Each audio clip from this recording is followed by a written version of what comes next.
I'm Michael Spitzer. I'm Professor of Music at the University of Liverpool in the United Kingdom. I've written a book called The Musical Human, A History of Life on Earth. The history of music. People often write books in response to reading other books, and when I read Yuval Harari's *Sapiens*, which blew my mind, I thought, well, hold on, music is at least 1 million years older than *Sapiens*. And most books about music do the usual thing of which composer wrote what piece at what time.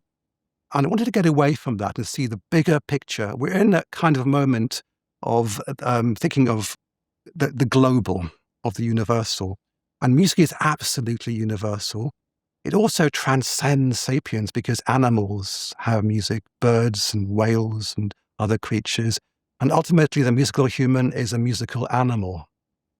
It's almost inconceivable to write a prehistory of music because Edison invents the phonograph, and prior to that, we have no record of any sound. One of the problems with instruments is that the materials biodegrade. But looking as far back as we can, what doesn't degrade are lithic instruments made of rock, such as stalactites or the famous rock gongs in Tanzania. The absolute landmark are the bone flutes discovered in the South German caves. About 40,000 years old, and they were constructed from the bones of a griffon vulture. But other than that, we have to wait until the invention of ceramics, over which people stretched high to create the first frame drums. But of course, skin and leather biodegrades, and we have no evidence for exactly when these were made, and even more so for strings. So the first string instruments, harps and lutes, were created after the invention of farming, once people farmed cows and created strings from twisting the guts of animals. So we create harps and lutes.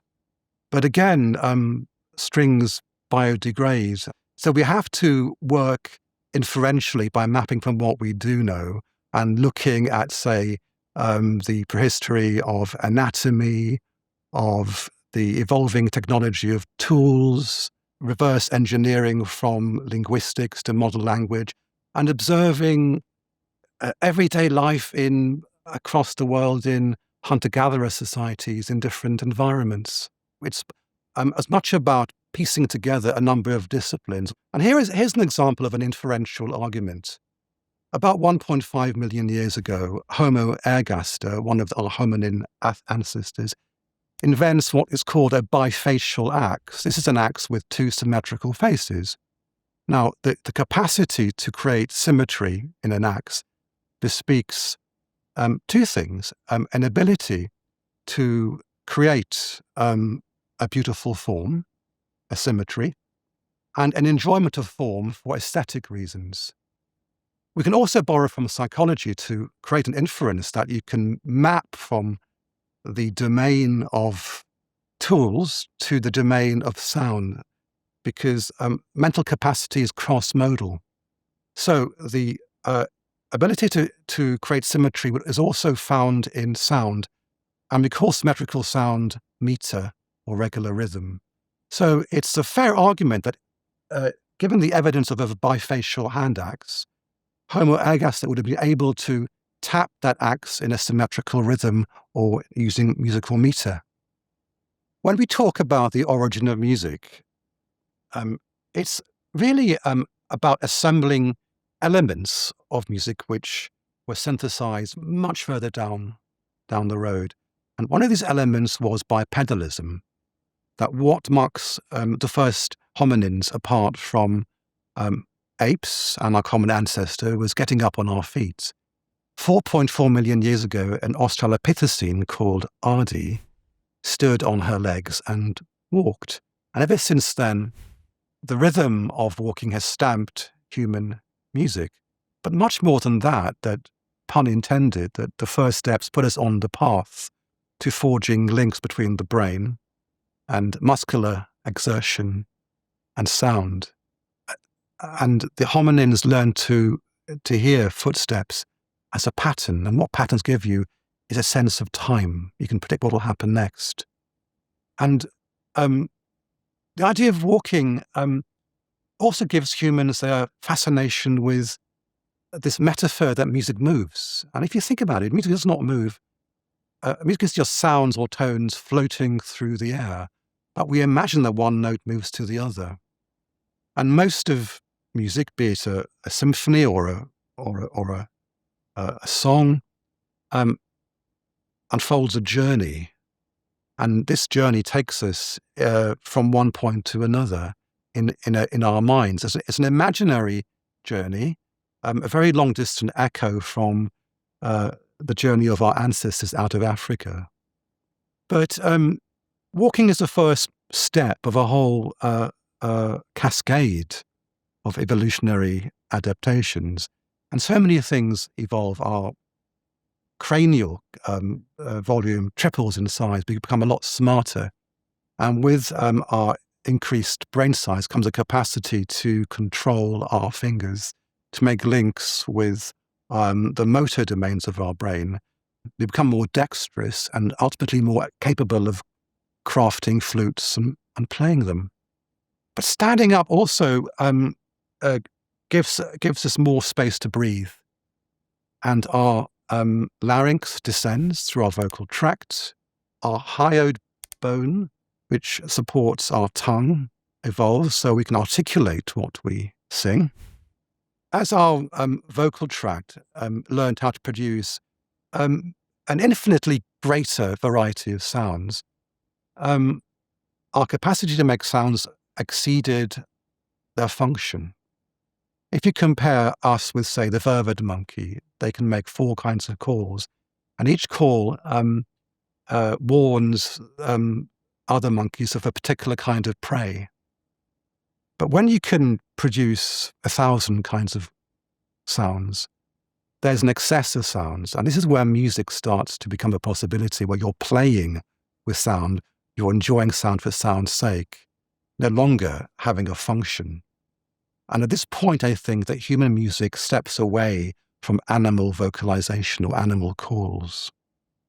One of the, I think, profound messages which I discovered in writing my book was that music is all about memory and history. When somebody 2 million years ago teaches their son how to nap a rock, their son remembers that. And tradition is, I call it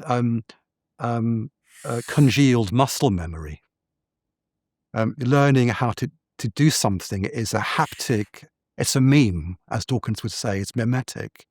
Not necessarily cognitive, your muscles learn how to do it. And then you get the bone flutes, and you have little parallel lines incised on the flute which tell you where to place your fingers. Indeed, the 5 holes on those flutes tell you how to play it. That's also a memory.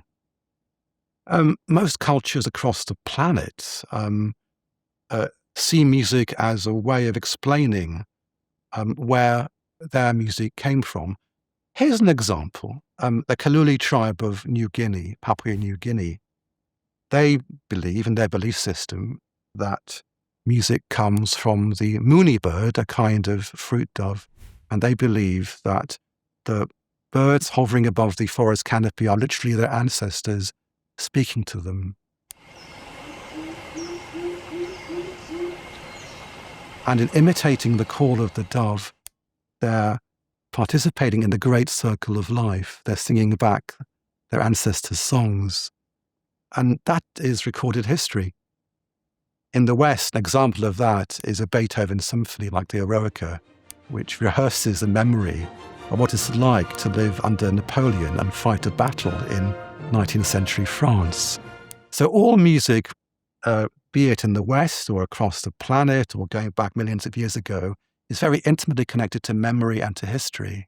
When we discovered the first bone flute, some of the shards of the broken flutes were discovered in points of maximum resonance within the caves, suggesting a natural marriage, if you like, between music and sound and acoustics and architecture.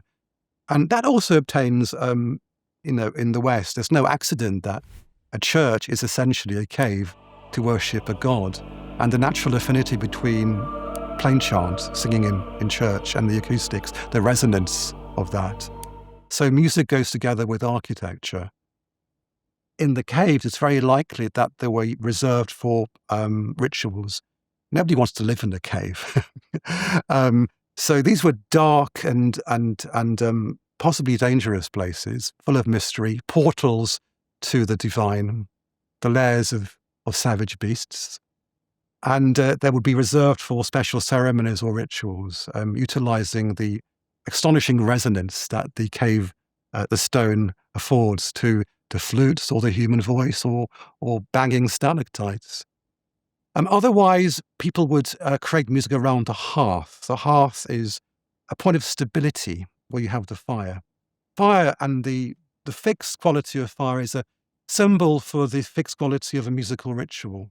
And the circularity of the hearth is that rituals tended to repeat in a cycle because they were performed often after ritual events like the hunt or the eating of the meat that you obtain through the hunt. And there would be no necessarily distinction between singing and physical motion or dancing. So in the West, we have this word music, and only the West has a single word to cover the plurality of things which go on in music. Most cultures have different words for song, for instrumental, sound, for dancing, for telling stories to music. And all these things were tangled together into a single ceremony. Now, the caveat is that, of course, we cannot go back in time a million years. Everything we say has huge scare quotes on it. But that said, it's very striking that looking at the spread of hunter-gatherer peoples across different environments, from deserts to savannas to rainforests to the polar snowcaps, they share a core. And that survival of a core bespeaks something essential. So it's more than a high-end parable. So if you compare, say, peoples as different as the Aboriginal peoples of Australia with the Inuit of North America, what they share is an entanglement of humanity with animals. In some ways, the purpose of music is to tell us an origin story of where we came from, and we came from animals. And so much of their songs imitates the calls of animals or the dancing of animals. Darwin himself, when he observed the corroboree ceremony in Australia, he saw that the Aboriginal peoples imitated the dance of kiwis and kangaroos. And if you look at the way that Inuit imitate the sound of a seal cub in their songs to lure the cub to be trapped and to be hunted, it's similar looking at the Native Americans, and they imitate the call of a buffalo cub. So in each context, modern hunter-gatherers are imitating the calls of animals. But not just that, the way they think of themselves as entangled also with the landscape. We have the very famous song lines that Bruce Chatwin observed in the way that Aboriginal peoples of Australia, as they journey through or sail through the desert, they tag each feature of the landscape with a song, and they navigate the landscape in terms of song. And they view music as a sort of shamanistic spirit journey, where, led by the shaman, music is it gives you wings. It enables you to fly through layers of the cosmos and ultimately to what they call the dreamland of their ancestors. Now, if you compare the different environments, the sand of Australia is very different from the snow of North America. And in a certain sense, we can extrapolate back to the conditions obtaining 40,000 years ago in the Ice Age. The thing about snow compared to sand, it leaves no footprints, it leaves no traces. It's very hard to navigate snow. And so you can extrapolate from that and make the inference that Inuit navigate trails in their mind and much less footsteps through the snow. And you begin to imagine a web of culture superseding the web of footsteps or the web of trails in the landscape. Snow's also much more inimical to human survival than sand. And the Inuit have to learn to live with each other within closed spaces of igloos. So music's function is really about anger or conflict management. You can't afford to have a fight if you're dependent upon one another in a small space in the middle of a polar ice cap, which is why so much of Inuit music is full of laughter and jokes. And you see that in the lyrics of Inuit songs. It's fostering a playful sociability and diffusing potential for conflict. If you're looking at the broad picture, the wide-angle lens picture of the evolution of sapiens, then the epochs are hunter-gatherer, sedentary or farming community, and then the founding of cities and city-states. And each of these epochs is associated with mentalities. So hunter-gatherers tended to be nomadic, and we can see that in examples of hunter-gatherer peoples across the whole world, from the Inuit in North America, the Aboriginal peoples of Australia, the Pygmies in Africa, and they share a nomadic way of life. And if you're essentially journeying through a landscape, what you don't do is carry heavy instruments. Music has to be portable, ideally just a voice, or if not, a very light flute or a small percussive instrument. We also see in music of the moment is that music tends to be very playful, avoiding repetition. So the idea of a piece or a work which could be repeated was a very modern notion. And if you look at the music that is played by the Cameroon Pygmies, every time they play a piece, it sounds different. It's very much music of the moment.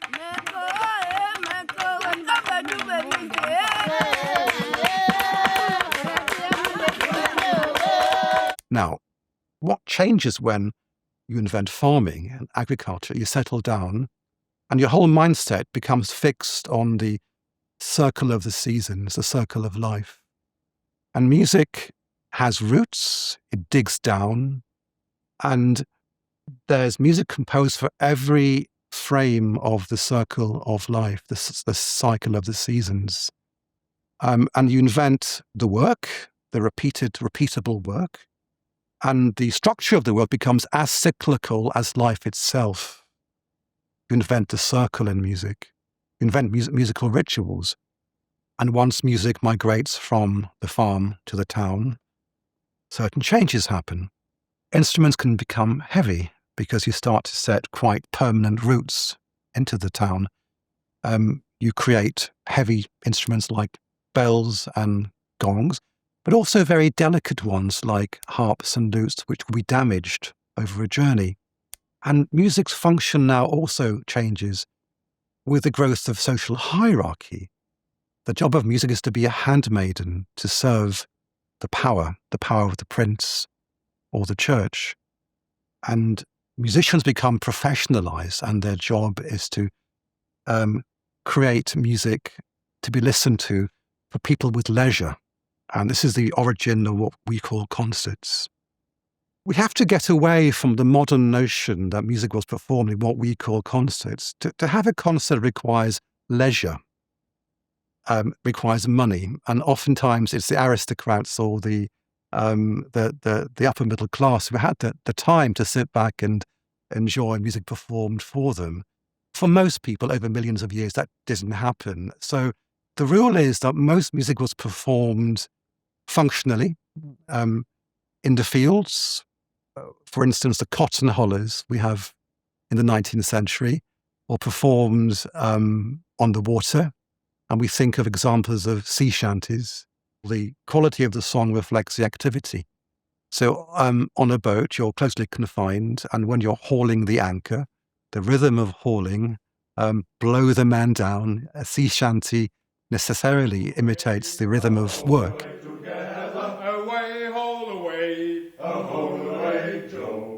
If you compare that with a cotton holler, you're no longer on a ship, you're on a wide open space. You have to raise your voice to connect to somebody quite far away. And you get a sort of wailing contour.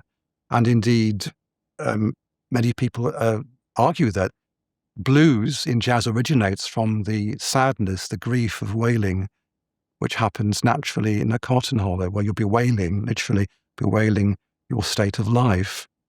And similar comparisons could be made with fulling cloth, where the rhythm of creating or weaving, you hear that in these rotations of the wheel. And spinning songs are memories of the origin of spinning songs when you were actually creating the cloth. Most music was performed, as we say, whistle as you work. Also, it was performed in a participatory way. So there was no distinction between those who create the music and those who listen to it. It was the same people. The idea that we have a composer and we have a listener is a purely modern invention. As soon as civilization invents writing, it invents musical notation. The Babylonians and the Sumerians invent the first musical notation, and the first example of that is the Hurrian hymn number 6, 1400 BC, which nobody can unfortunately decipher. The first decipherable complete piece of music is the Sekalos song, dated 200 AD and found in modern-day Turkey or Anatolia. But the West in many ways splits apart from the continental mainstream when it invents staff notation, which is writing music in 5 lines. 1,000 years ago, in 1020, an Italian monk called Guido invents staff notation, and life was never again the same for Western music. Why is that so important? Staff notation was a tool of church control. And through writing chants down, the church could ensure literally that monks singing at the furthest outpost of the empire of Christendom, say Hadrian's Wall in the northern extreme of England, literally sang from the same hymn sheet. You can control what people were doing across the entirety of the empire. And then once the empire expands beyond the Mediterranean basin, and Cortes invades Mexico in 1519, he takes notation with him. He takes manuscripts of Spanish polyphony written down in staff notation, and he teaches the Aztecs how to sing Spanish counterpoint. And what is astonishing is that 10 years after Cortes decimates the Indians in 1519, by 1530, you have Aztec musicians singing Spanish polyphony in Mexico Cathedral. So music notation becomes the sharp end of the stick of globalization and the domination of the planet. Now, there are various consequences to staff notation. Many of them are frankly bad. By pinning notes down to a page, almost like capturing a butterfly, you're taking a note away from the voice. You're making it very precise. If you look at the way most people speak or sing, the pitch slides. It fluctuates. It doesn't stay still. Notation freezes a note. It becomes rather cold and mechanical. It also freezes music as an object, which is actually quite counterintuitive. Music isn't an object, it's an activity, it's a thing you do, like dancing or jogging. But once you turn it into an object, you create a division between the composer of the object and those who merely mechanically reproduce it, the performer. And tradition becomes frozen into a museum, an imaginary museum of musical works. And if you compare that to what's done, say, in the Carnatic tradition or the Hindustani tradition of India, music there is an organic and evolving oral tradition which is handed down from guru to disciple, where a disciple doesn't mechanically reproduce a work, they creatively improvise around the idea of the work.